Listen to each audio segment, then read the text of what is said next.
Buenas, estamos en la anteúltima clase, así que buenísimo. Ahora vamos con escúchame, el pensador Jean-Marie Müller. Dice parte 1, pero esta clase solamente tiene una sola parte, así que no se preocupen. Resolución no violentas por Müller. Müller nació en 1939 y está vivito y coleando. Es un filósofo francés sumamente activista que está ahora en el movimiento por una alternativa no violenta. En el 84 creó el Instituto de Investigación sobre las Resoluciones No Violentas de Conflictos y actualmente también trabaja en la Coordinación para la Educación en la No Violencia y en la Paz. Así que es un pensador que está totalmente vivito y coleando, produciendo nuevos conocimientos respecto a la convivencia y la conflictología. Dice Müller que nada más extraño que la idea de la no violencia. Históricamente todos nosotros hemos tenido una creatividad para generar violencia. Es más, la actitud de la no violencia es algo que la gente no apoya o lo desacredita, lo considera como algo tonto, ingenuo, débil, y se considera que para corregir cualquier conflicto, como son los malentendidos, las confusiones, es lo mejor que hay que hacer es ser violento. Y lo que dice Müller es que en realidad el camino mejor para resolver un conflicto de la manera más satisfactoria siempre es la no violencia. Pero para eso hay que aclarar varios conceptos. ¿Qué entendemos por conflicto? Por agresividad, por lucha, por fuerza, por violencia y por último por no violencia. El conflicto es, siempre tiene que ver con una cuestión potencial donde hay una confrontación, por ejemplo un cotejo entre cosas, una oposición, una contradicción entre cosas o un enfrentamiento, una lucha entre cosas. En un conflicto todo otro siempre se muestra de manera incierta, imprevisible, difícil, que me genera esta incompatibilidad. No sé qué es cierto lo que está diciendo, no sé cómo va a actuar respecto a esta situación o no sé cómo resolverlo. Y en este grado de incertidumbre que tiene el otro con la otra edad se genera el conflicto. La otredad, dice Müller, el otro es frecuentemente aquel cuyos derechos vienen a usurpar mis propios derechos, cuyos deseos vienen a contradecir los míos, cuya libertad arriesga a amenazar mi libertad. En pocas palabras, frecuentemente percibo al otro como un adversario cuya existencia constituye una amenaza para mi existencia. En la idea del conflicto aparece la idea de otredad, donde aparece el otro, como dice Müller, una amenaza para mi existencia, en el sentido de que pone en riesgo las cosas que dan seguridad a mi identidad o a mi permanencia. El conflicto supone convivir o estar con el otro constantemente, pero la violencia no es la manera de solucionar el conflicto. Porque lo que hace la acción violenta es anular el conflicto o multiplicarlo.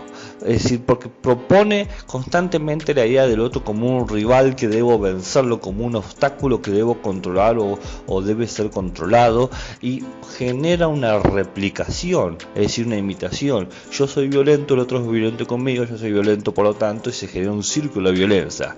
Y se termina generando esta idea misma de que soy violento porque el otro es violento. Por lo tanto, dice Müller, lo que hay que hacer es rehabilitar una búsqueda de resolución no violenta cuando me encuentro con una otredad que percibo que pone en crisis mi identidad. La idea de la no violencia no supone una utopía, una idealidad, una situación mágica, un mundo ideal, sino supone que hay que ser consciente de lo que la mayoría de los conflictólogos están de acuerdo, en que el mundo es conflictivo, el mundo de por sí es conflictivo, y en ese conflictivo nosotros podemos convertir el conflicto en violencia o en otra cosa.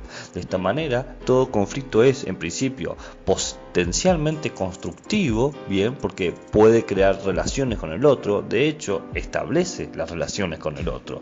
El conflicto ya asume que me estoy relacionando con el otro de alguna u otra manera y por lo tanto también es positivo, porque puedo utilizar esta situación conflictiva como un medio para establecer un valor de justicia, de respeto, de confianza y hasta de benevolencia, dice Müller. Según Müller, es una validad decir que el hombre es un ser de relaciones. La cualidad de su existencia es una función de la cualidad de sus relaciones con los otros. Debemos construir estas relaciones a través de la defensa de nuestros derechos, a los cuales no debemos renunciar, y el respeto a los derechos de los demás. Debemos, por lo tanto, vivir el conflicto, transformarlo de tal manera que podamos construir una relación de justicia con los otros. Las relaciones, entonces, entiende Müller, es siempre relaciones con otros, no que el humano es algo de relaciones, sino relaciones con otros, y en esas relaciones tenemos que utilizar el conflicto que surge como un medio para establecer la justicia de unos con otros y de otros con uno. Y así llegamos al segundo concepto, que es la agresividad, porque reconocer el conflicto es reconocer la propia agresividad. Las agresividades pueden ser de afirmación, de potencia, de hacerse respetar. De hecho, agredi en latín significa marchar, avanzar hacia. Por lo tanto, la agresividad tiene su propio valor. No necesariamente tiene que ser golpear al otro. Es tener el valor de avanzar a defender mis derechos, a reconocer mis derechos, a desordenar el orden que me obliga a estar en una situación que no quiero vivir, a demandar ante la injusticias naturalizadas, porque convengamos que siempre hay injusticias naturalizadas que nos tocan a nosotros, y si no fuésemos agresivos no romperíamos esas injusticias hacia nosotros, no haríamos que respeten nuestros derechos. Y ahí llegamos a la tercera idea de lucha, porque la agresividad se puede convertir en lucha ante aquellos que no me respetan. Es para Müller necesaria la lucha. Fíjese que la idea de no violencia no anula la lucha, porque se combate contra aquello que niega nuestra propia dignidad, nuestra propia libertad. Nosotros luchamos para defender nuestros propios derechos, para reconciliar nuestra existencia y la del otro en una idea de justicia, y esa justicia solo se obtiene mediante la lucha.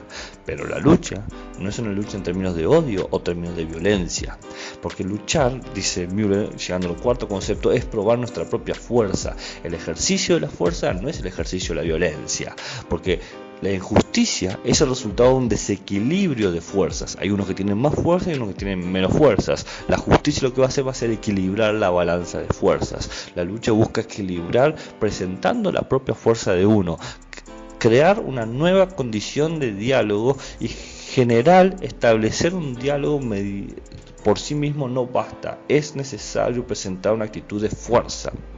Müller dice, para resolver un conflicto no es suficiente generalmente hacer un llamado al diálogo. En ocasiones se caricaturiza la no violencia reduciéndola a la búsqueda del diálogo. Por supuesto que se trata de agotar las posibilidades del diálogo, y toda lucha bien conducida debe terminarse en él, pero el diálogo solo es posible a través del equilibrio de fuerzas y de la igualdad de poderes. Lo que dice Müller es que en una situación de injusticia sistemática, en un contexto, las que tienen la mayor fuerza no van a dialogar con los que tienen la menor fuerza, porque no los consideran iguales. Entonces uno tiene que hacer el uso de la fuerza para nivelar la balanza, y una vez nivelada, poder generar el diálogo. Y ahí llegamos a la idea de violencia, porque la violencia aparece cuando se hace pesar al otro. La violencia aparece como cuando el otro se nos ve, o nosotros los vemos, mejor dicho, como alguien que amenaza la exclusión, como alguien que amenaza eliminarlos, como alguien que nos amenaza de muerte. Si ante aquella idea de que el otro me puede excluir, eliminar o matar, empezamos a negarle ciertos derechos, a reconocerle participación en cosas, o decididamente a no reconocerlos. Entonces, todo uso de violencia en realidad lo que busca es dominar al otro, hacerlo a un lado, callarlo y finalmente matarlo. Entonces, la violencia impide el equilibrio de fuerzas, porque el equilibrio de fuerzas supone la fuerza tuya y la fuerza del otro. Necesitas la balanza, pero acá, si usas la violencia, anulás el equilibrio. El objetivo final de toda violencia es la muerte. Aun cuando el proceso de muerte nunca llega a su final, dice Müller, es una manera sistemática de anular. Por eso toda violencia es una violación a la identidad, una violación a la persona, de los derechos, del cuerpo y hasta de la humanidad. La violencia no puede ser buena para Müller. ¿Por qué? Porque supone injusticia que la soporta, una injusticia que nunca de los jamases puede ser justificable. Básicamente para Müller la violencia es el reconocimiento de un propio fracaso, porque no puedo generar una relación de respeto mutuo, no puedo ser benevolente ni puedo admitir una benevolencia recíproca. Y en la violencia el primero que termina siendo anulado es el propio violento, porque uno cuando convierte en cosa a los demás, también se autocosifica, se convierte en un medio para anular al otro, y de ese punto sufre obviamente aquel que ha sido anulado y violado su identidad personal, hecho cuerpo, humanidad en sentido físico, pero también uno en sentido totalmente humano desaparece, es decir, ontológicamente se anula. Y ahí es necesario repensar la no violencia, porque la no violencia no es la negación de la violencia, no es algo inferior. La no violencia es en realidad benevolencia con respecto a todo lo que vive. El humano es capaz de ejercer violencia, dice Müller. La cultura en la que nosotros hemos surgido, y la mayoría de las culturas, se crearon para justificar la violencia. Por eso es vital rechazar todas las maneras que hemos aprendido para racionalizar la violencia. Si no le pego no es justo, si no lo empujo no es justo, si no lo insulto no es justo, si no lo anulo no es justo. Tenemos que quebrar todas esas racionalidades, porque el concepto de no violencia que propone Müller proviene del sánscrito ahimsa, a de no, ima, deseo de violencia existente en todo humano. Es decir, que se debe tomar conciencia de nuestro propio deseo de violencia. Debemos dominar nuestro deseo de violencia, amaestrarlo, para luego transformarlo, transmutarlo. Hay que aprender a transformar la malevolencia que está en nuestra propia existencia, condición humana, en benevolencia. Hay que transformar nuestra propia predisposición humana, la hostilidad, a una condición humana de hospitalidad. Entonces tenemos esta síntesis de conceptos. Lo conflictivo es en alguna parte constructivo porque establece relaciones con otro, y es positivo porque puede ser un medio para generar una situación de justicia, de respeto, de confianza y finalmente benevolencia. La agresividad es algo que tenemos que utilizar para generar estas situaciones de justicia. Hay que tener el valor para avanzar, para presentar la injusticia naturalizada y por lo tanto para luchar. La lucha es el combate contra aquello que niega nuestra propia dignidad y libertad, y toda lucha es un ejercicio de fuerza, y la justicia es el equilibrio de fuerzas. Pero del conflicto, la agresividad y la lucha no debe seguirse la violencia, porque la violencia es una violación que deshumaniza a ambas partes y que impide por lo tanto el equilibrio de fuerzas. De este modo Müller propone que hay que hacer la no violencia, esta benevolencia con respecto a todo lo que vivo, a esto que transforma la hostilidad en hospitalidad. Y ahí llegamos a la cuestión de lo bueno o lo malo. Dice Müller, es un error preguntarse si la naturaleza humana es buena o mala, si somos buenos por naturaleza o malos por naturaleza. En realidad nosotros somos capaces de bondad y de maldad, capaces de malevolencia y benevolencia, capaces de amor y crueldad, capaces de ternura y odio. Somos capaces de ambas cosas. Entonces la pregunta es, ¿qué tipo de capacidades queremos cultivar? Podemos cultivar lo que ya tenemos, nada más. Nosotros tenemos este conjunto de semillas, malevolencia y benevolencia, y nosotros decidimos qué desarrollar. Históricamente las culturas humanas han decidido desarrollar la capacidad de violencia. Miles de años de guerra dan cuenta de esto. Y acá aparece la idea de héroe. Dice Müller, precisamente el hombre social ha sobre todo cultivado la violencia. Esto se manifiesta particularmente a través de las tradiciones militares que han dominado nuestra cultura. El héroe que se propone a nuestra admiración o que pertenece a la historia o a la leyenda es siempre un héroe violento, es el arquetipo. Bien, entonces toda nuestra cultura se ha creado y apoyado instrumentos que producen violencia. Vivimos en culturas de armas, porque las armas hemos creado históricamente como un símbolo de coraje, de nobleza, de fuerza.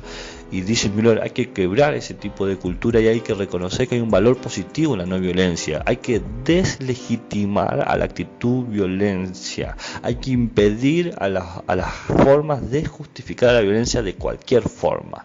Y acá cuando hablamos de justificar o legitimar la violencia, tenemos que pensar la diferencia entre necesidad y legitimidad. Lo legítimo, dice Müller, no surge de lo necesario. Por más que pueda pensarse que hay situaciones donde la violencia sea necesaria, no por ello se sigue que es legítima. Puede ser necesario, pero no es legítimo. Si yo justifico un acto violento, termino en realidad justificando toda la violencia. Ya saben de qué tipos de casos puedo estar pensando. Entonces, en el momento que se obliga por necesidad a la violencia, es cuando debemos reacomodar a la humanidad en la base de la no violencia. Debemos aprender a escapar de la necesidad de la violencia. Ok, se eligió el camino de lo violento, pero nunca es necesario, nunca es algo determinado, histórica o humanamente. Y acá empieza el concepto de responsabilidad. Yo soy responsable de las violencias necesarias en la medida en que no he hecho nada para ser capaz de recurrir a la no violencia. Nosotros hablamos de las situaciones donde gente recurre a la violencia porque han sido violentadas. Y decimos, bueno, ¿y ahí cómo hubiesen elegido? Bueno, hubiesen elegido una actitud no violenta si nosotros hubiésemos contribuido al mundo para que no sea necesaria esa condición no violenta. Simone Weil, dice Müller, lo dice claramente, esforzarse a transformarse de tal manera que se pueda ser no violento. Todo está dicho y bien dicho. La no violencia es una conquista e implica aprendizaje, no de unos, no de otros, de todos. Y ahí vamos de vuelta a la posición necesidad versus legitimidad.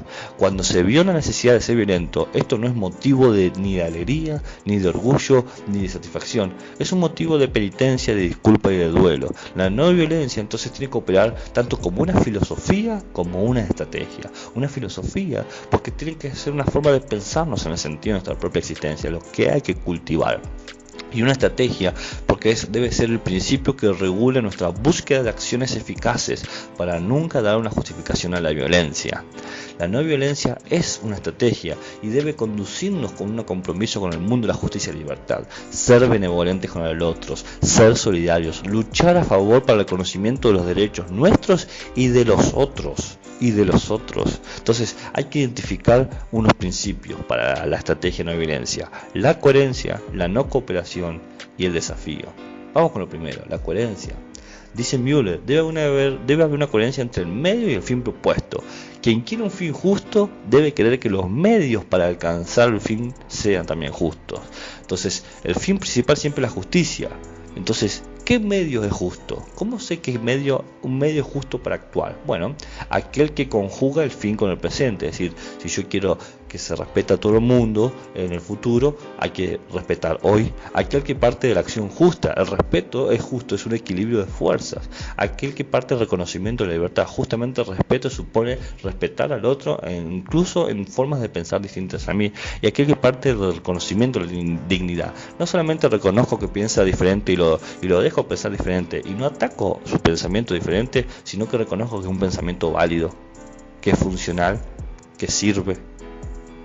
No lo considero un imbécil. Y ahí vamos con el segundo principio, que es el no cooperación. Dice Müller que el éxito de la violencia no es solamente el hecho de que siempre opera como una violación que anula al otro, sino que genera situaciones de resignación, de sumisión, de obediencia y de pasividad. Entonces tenemos que aprender a decir que no, hay que aprender a decir que no. Si la sociedad es un juego de leyes, si la función de la ley es garantizar la justicia, nosotros tenemos que aprender a crear leyes que no defiendan a privilegiados, las leyes que digan no, que paren. Es decir, se debe ser responsablemente desobediente. No podemos seguir a leyes que desequilibren las fuerzas y generen injusticias, porque el individuo justo desobedece a leyes injustas, no coopera con lo injusto. Bien, lo que fundamenta a la convivencia en esta pluralidad y diversidad no es la disciplina, no es seguir la norma. La convivencia surge de la responsabilidad del uno para con el otro y el otro para con el uno, y ninguna ley debe poder borrar nuestra conciencia hacia el otro. Entonces, todo individuo debe aprender a, antes de seguir una ley, a juzgarla. No respeto la ley por la idea de que es ley por ley. Respeto la ley por el derecho que me permite ejercer. Entonces, podemos no cooperar con las leyes que impiden ejercer derechos. Y por lo tanto, dice Müller que la desobediencia civil es parte de las actitudes no violentas. Sí, toda desobediencia a la ley es criminal, porque atenta con esta ley que ejerce ciertos derechos, pero la desobediencia civil va en contra de la autoridad por la autoridad. Cuando la mayoría justifica la autoridad con el uso de violencia, cuando la institución justifica la autoridad con la violencia, cuando los privilegiados justifican la norma con el uso de la violencia, o sea, cuando la mayoría de instituciones y privilegiados justifican algo, una autoridad por la violencia, eso hay que desobedecerlo, porque eso es injusto. No hay que cooperar con esa actitud. Y ahí llegamos a la tercera parte de la estrategia. El tercer principio, el desafío, porque desobedecer es claramente desafiar. Quien infringe una ley se está arriesgando la represión, a que te maten, no te golpeen mucho, bueno, y que te maten a golpes como ha pasado. Entonces se desafía una convención injusta que motiva una represión. La represión siempre es pública, pero ahí dice Müller, lo público lleva al testimonio, y tantos testigos y el testimonio lleva a pronunciarse y a pensar al respecto. Cuando nosotros desafiamos una ley que es injusta y se genera esta situación pública y por lo tanto testimonios y testigos y pronunciamientos, se genera un debate, se genera toda una estructura tripolar, dice Müller. Están los que tienen el poder de decisión, los que resisten y la opinión pública. Estos tres poderes, estos tres focos son muy fuertes y la triangulación se termina decidiendo en el tercer punto. Los que toman las decisiones no pueden evitar estar presionados por la opinión pública. Tienen el poder, pero corren el riesgo de ser rehenes de su propio poder porque se ven obligados a actuar de cierta manera. Y para ganar la opinión pública es decisivo que nosotros, a la hora de desobediencia civil, actuemos de forma no violenta. La violencia desacredita a los resistentes. Cuando alguien resiste algo y es violento, se anula el debate público, se cosifica, impide que se hable sobre fuerzas o no fuerzas y se habla de la violencia, porque se genera un debate sobre si es legítimo usar violencia en las demandas. Entonces la no violencia, la resistencia es una acción directamente democrática y si es posible es claramente preferible. Concluye Müller diciendo: no tengo nada que decir si me encuentro en prisión a causa de una acción violenta. Al contrario, si me encuentro en ella a causa de una acción no violenta, puedo expresar las razones por las cuales estoy allí. La no violencia no permite evitar la represión, pero la priva de cualquier justificación. Leo de vuelta: la no violencia no permite evitar la represión, pero la priva de cualquier justificación. Y es la violencia de la represión la que tiene el riesgo de desacreditar altamente a los poderes públicos. Aquí la escogencia de la no violencia no es una cuestión de moral, sino de realismo y de eficacia.